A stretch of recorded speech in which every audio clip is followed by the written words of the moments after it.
Hello, my name is Jayden Morrison, and I will be reading Chapter 12 of Patina by Reynolds. To do, be there, and stop Maddie from going there. Momley was alive. The nurse at the front desk told us she was banged up pretty bad and had a mild concussion and a broken arm. And what about Maddie, I asked, before she'd even finished saying broken arm. My heart had turned into a frog trying to jump out my throat.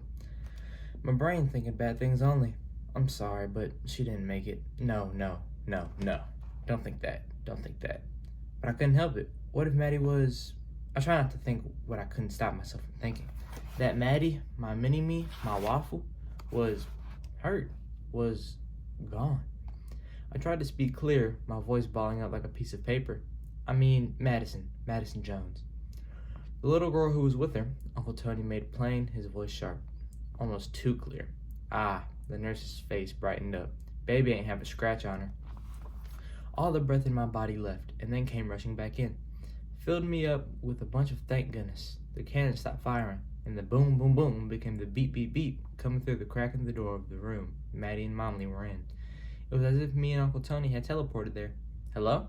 Uncle Tony cried out as he tapped on the door and crept in like we didn't belong there, like we were afraid the doctor who was also in the room would think we had come to steal our family back. Patty! Maddie jumped up from a chair and crashed against me. She squeezed, not like she was trying to lift me up, but like she was trying to melt into me. And I squeezed back like I was scared to let go. Uncle Tony darted to the bed where Momley lay. Maddie and me weren't far behind him. The first thing I noticed was Momley's face. It was puffed up, so much purple on her pale skin. Bruises and lumps and knots, worse than a Barnaby beatdown. And then I noticed her arm, the broken one. It was swollen up to the shoulder, making the skin look like it was being stretched too tight. Compared to the other arm, it looked more like a leg. At least the top part did. The bottom part they added in some kind of sling contraption thingy to keep it from moving. But I could still see the imprint in the fabric where the bone jutted out, like a second elbow. Looks like it hurt like crazy. Come on in, y'all. Momley's voice was all grog. She waved us toward her with her good arm, her right arm, like she was hosting a party.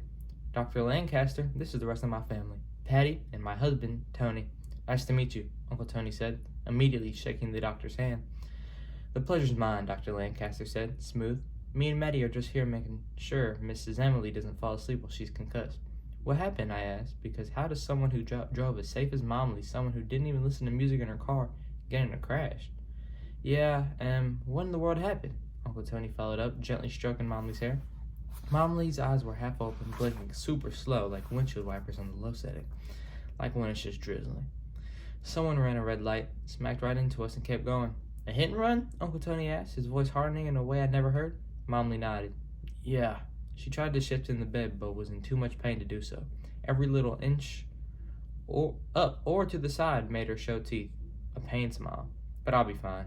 She was telling us now, stroking Uncle Tony's arm. Right, Doc? Concussions and broken bones heal. I'm just glad the strongest girl in the world's not hurt. Maddie's arm tightened around my waist. Down. Tears. Down! Hold it together. You're Patina Jones, daughter of Beverly Jones. No junk, no punk. I know, I said, forcing a small smile and resting my cheek on the top of Maddie's head. I figured I'd better put my face down somewhere before it split down the middle. Then Maddie reached over and took Momley's hand, her chest heaving as she worked to fight back her own feelings, even though she had been there the whole time. It was like now that me and Uncle Tony showed up, she could let herself be scared. It's okay, Maddie. I'm fine. I swear.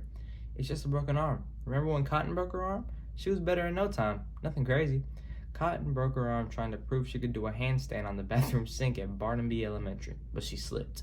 She was lucky. She could have broken her neck, or broke her life, but that would have been her own fault. This was different. Hey, Patty, I won't be running any relays anytime soon, huh? No handoffs for me. Momley was trying to lighten the mood, but it fell flat. I forced a fake laugh because I got what she was trying to do, but jokes were Uncle Tony's thing. But I just don't want them to infiltrate it. Maddie wasn't distracted at all by the corny comedy. Momley refocused. They're not gonna amputate it, baby. They're gonna fix it, she assured her.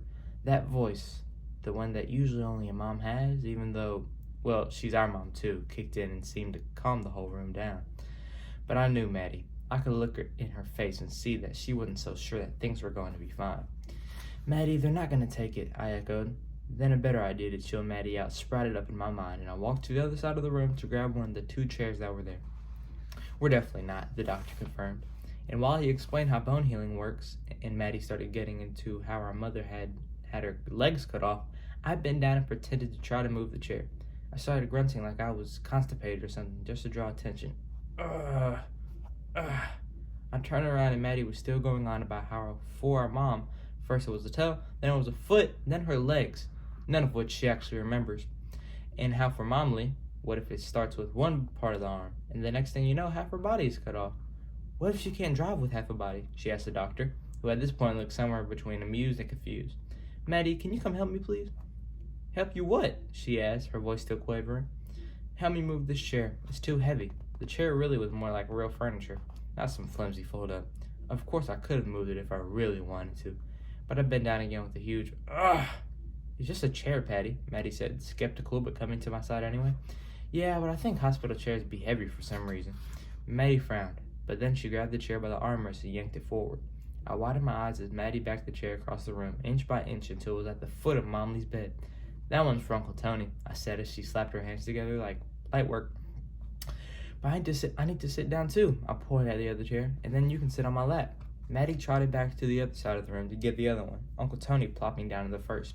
Thank you, Maddie, he said, winking at Momly. No problem. They're not even that heavy for me, Maddie boasted. Of course not, I agreed, watching her lug the next chair. When she'd parked it beside the other, I sat down. Girl, I'm so glad we got somebody strong in this family. I patted my thighs, beckoning her to come take a seat so we can continue on with the visit and put the tears and scary stuff behind us. But, in true Maddie fashion, she wasn't ready to sit yet. Oh no, I got her going. Got her all revved up. Next thing I know, she was now explaining to the doctor that she was one of the strongest first graders he'd ever seen. It's true, Momly gurgled. And when Dr. Lancaster asked, is that right? Maddie ran up on him like a maniac, threw her arms around his legs and tried to lift him. Whoa, whoa, whoa, the doctor hooted. Maddie, both Uncle Tony and Momly barked, clearly embarrassed. And me, well, I actually thought it was kind of awesome. I mean, think about it. Here we all are, sad about what happened to Momly and what could have happened to Maddie. And somehow, thanks to me and him, we got from there to watching Maddie try to lift the doctor up off the floor. Got it. I can't do it, she growled, yanking at the doctor's legs, his pants lifting enough to see his yellow dress socks. The doctor looked at me. I looked at him. He smiled and then raised slowly up on his tiptoes just enough. What? How did you... Dr. Lancaster gasped. Maddie let him go, stood back up, breathing heavy and nodding like some kind of warrior. I told you, she said to the doctor, then turned to the rest of us. Told y'all. Lord have mercy, Momly muttered under her breath, shaking her head slightly. If only Ma had heard her. We would have had to go into a whole Sunday service right here in the hospital. Okay, Maddie, that's enough. You've proven your point. But she hadn't. It was like she had a roid rage. That's what it's called when you take steroids and get all jacked and then start flipping out, right? Roid rage. It was like she had that, because you wouldn't believe what she did next. She came back over to where me and Uncle Tony were sitting, and I thought she was finally going to hop up on my lap. But instead, she turned toward Momly and grabbed the bed frame. I can lift up this whole bed with Momly in it. No! Everyone shouted, and I sprang from my seat and grabbed Maddie before she could even try. Not that she would have really been able to lift it, but still, anything's possible. And then one broken arm is two broken arms and a broken back. But thankfully, nothing, at least nothing like that, happened. What did happen was Dr. Lancaster finally explained to Uncle Tony that Momly would have to have surgery to set and pin the bone. And when is the surgery? Uncle Tony asked. Well, we wanted to do it today, but like I said, we have to monitor the concussion. So we'll need to do it tomorrow morning. We stayed at the hospital for a few more hours until Momly basically forced us to leave, saying we didn't have to go back to school, but that I could not miss track practice. I was surprised. Maybe she knew that I wouldn't have been able to focus in class, probably resulting in me getting in trouble for finally letting one of them fake hair flippers have it. Or maybe she knew I needed practice. I needed to run. And I did, even though, because yesterday's practice had been rained out, this would be the last practice before the meet on Saturday. I was fully prepared for the hardest practice ever.